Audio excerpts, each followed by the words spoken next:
13th CM of Jharkhand Hemant Soren. ఇక్కడ వినండి, Jharkhand actually Jharkhand capital ఏంటి? రాంచీ. జార్ఖండ్ క్యాపిటల్ రాంచీ. మనకు 2000 సంవత్సరం నవంబర్ 15వ తేదీన సో బీహార్ నుంచి జార్ఖండ్ ఏర్పడింది. బీహార్ నుంచి జార్ఖండ్ అనేది ఏర్పడడం జరిగింది. ఓకే, సో మనకి ఉమ్మడి ఏపీ నుంచి ఏ విధంగానైతే తెలంగాణ ఏర్పడిందో అట్లా సో బీహార్ నుంచి జార్ఖండ్ ఏర్పడింది. ఈ బీహార్ నుంచి జార్ఖండ్ ఏర్పడాలని అక్కడ ఒక పార్టీ ఫైట్ చేసింది.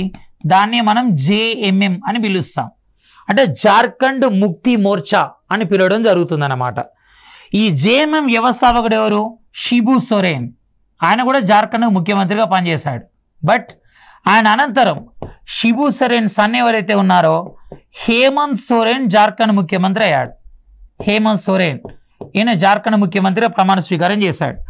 బట్ అక్రమాస్తుల కేసులో ఈయన 2024 జనవరి 30న అరెస్ట్ కావడం జరిగింది. మనీ లాండరింగ్ కేసు ఏదైతే ఉందో దానిలో అరెస్ట్ అయ్యాడు.